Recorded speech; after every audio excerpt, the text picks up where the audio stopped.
Luego de la apertura de las sesiones ordinarias en el Congreso, donde el gobierno enfatizó sobre los logros económicos del primer año de gestión, quedó también inaugurada la campaña electoral.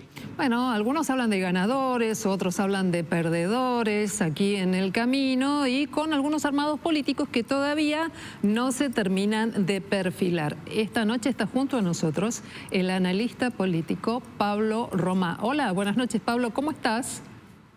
¿Qué tal, Silvina? Buenas noches, muy bien. Gracias por acompañarnos. ¿Se terminó la luna de miel entre el electorado y el presidente Milei o después del último discurso en la Asamblea Legislativa reforzó las pertenencias? Yo creo que hay que entenderlo un poco en cómo viene la sociedad entendiendo, ¿no?, al gobierno de Javier Milei, con esta relación un poco elástica entre el sacrificio y la esperanza. Me parece que ahí se juega gran parte de, bueno, ¿no?, de los logros del gobierno, ¿no?, que este sacrificio que está haciendo muchísima gente se transforme en, bueno, en una esperanza concreta, en un periodo de perspectiva económica mejor. Y yo creo que lo que estamos viendo en estos días es que esa perspectiva económica de mejora no está llegando. Y quizás algunos índices están marcando que no está tan bien eso, tal como el gobierno lo plantea, ¿no? El gobierno se jacta de ser el mejor gobierno de la historia. Me parece que ahí esa tensión elástica, bueno, hoy tiene mayor peso la pérdida de entusiasmo con el gobierno, porque los logros que el gobierno prometió no están llegando, ¿no? Entonces me parece que esto que se dice la luna de miel, bueno, yo creo que hay que entenderla siempre en términos de una relación un poquito más compleja, pero me da la sensación de que sí, ¿no? De que hay un sector importante de la sociedad que esperaba logros económicos del gobierno, mejora de su situación económica personal, y eso no está sucediendo. Entonces me parece que también el gobierno está pagando un costo. Creo que el gobierno ha cometido muchos errores en estos meses, en estos pocos meses del año, ¿no? Desde aquel discurso de Davos hasta el escándalo de la criptomoneda, digamos, ¿no? Que hay un peso de una acusación de estafa sobre el presidente muy importante, y eso también hace a la pérdida de entusiasmo y a la pérdida de credibilidad de un gobierno que no encuentra los caminos económicos para mejorarle la vida a la mayoría de las personas. Pablo, la oposición grita, pero no parece gritar tan alto, e inclusive con el faltazo en el Congreso grita aún menos. ¿Cómo ves esta dispersión opositora?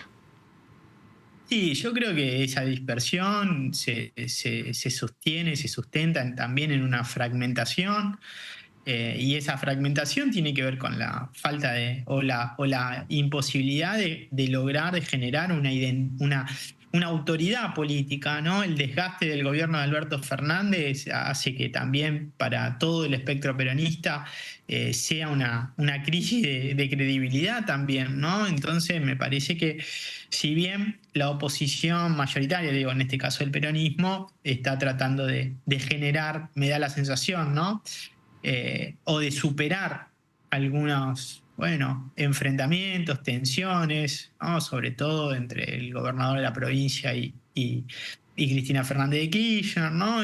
Digo, esta idea de tratar de generar la unidad. Creo que lo de Milei de amenazar con la intervención federal de la provincia de Buenos Aires lo que generó es unificar. Es cierto que quizás si los diputados de Unión por la Patria hubieran ido el otro día al Congreso cuando Milei inauguró las sesiones ordinarias, quizás, bueno, se podía haber planteado otro escenario, pero me parece que las cosas están planteadas así también porque el peronismo le cuesta encontrar todavía ese proceso de unificación. Hay algunos elementos que tienden a eso, pero me parece que todavía falta.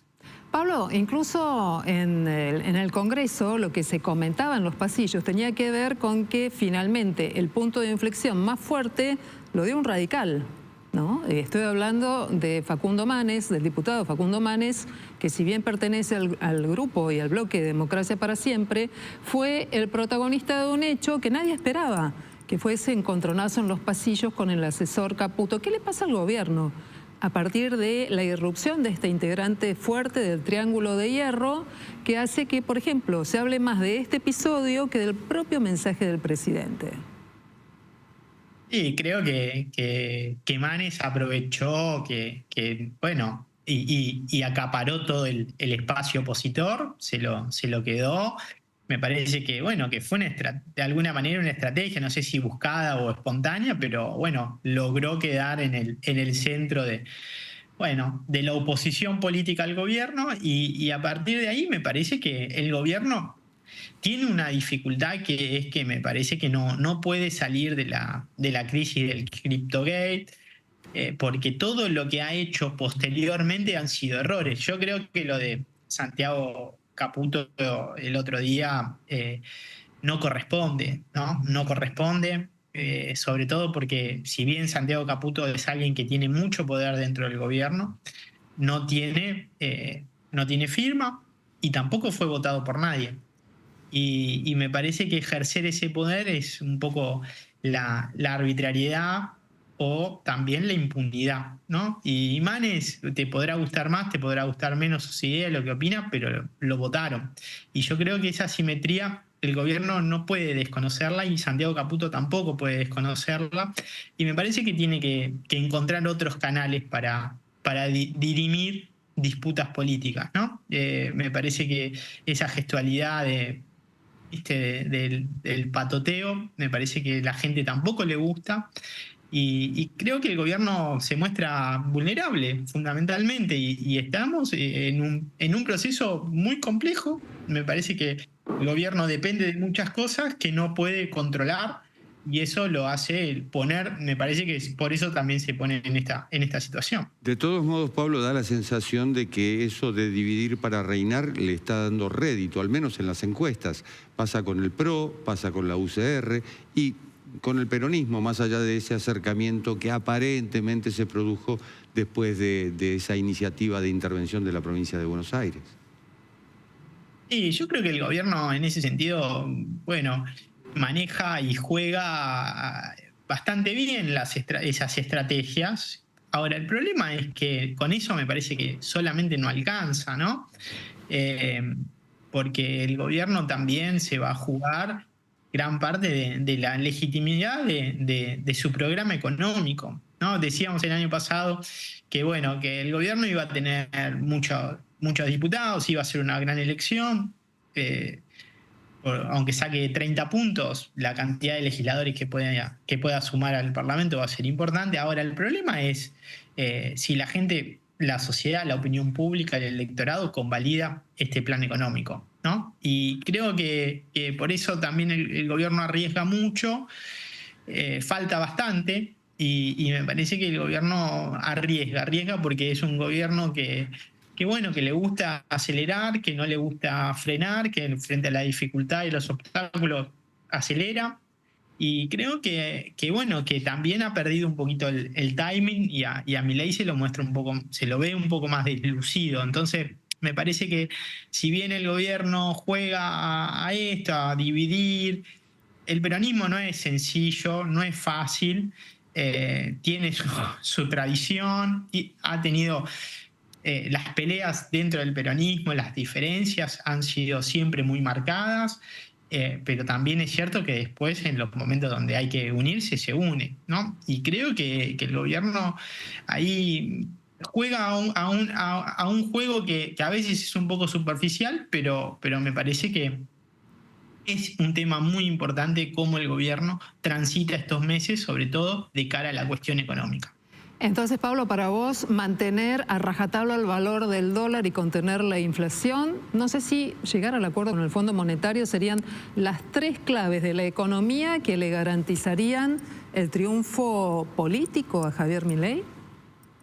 Y bueno, yo creo que le garantizaría mantener una situación, digamos, ¿no?, en el tiempo, fundamentalmente. Pero esas dos cosas, por ejemplo, el acuerdo con el Fondo Monetario Internacional, choca también con mantener el tipo de cambio, porque hay una presión hacia la devaluación, cae, por ejemplo, ¿no? ¿Qué va a pasar con el precio de la soja? ¿Qué va a pasar con las retenciones? Hay una cantidad de cosas que el gobierno tiene que analizar, pensar, decidir, que bueno, que es muy complejo, muy delicado, y a veces el gobierno juega un poquito a la micropolítica, y está bien, es parte, pero hay otros elementos que me parece que son más importantes y más determinantes a la hora de pensar un proceso, un año en donde está un proceso electoral de por medio. Claro. Bien, Pablo Romá, sociólogo y analista político, te agradecemos mucho esta entrevista aquí esta noche en Noticias a las 20:30. Largo camino para las elecciones, va a dar seguramente más oportunidades y más preguntas. Gracias. Gracias, encantado. Buenas noches.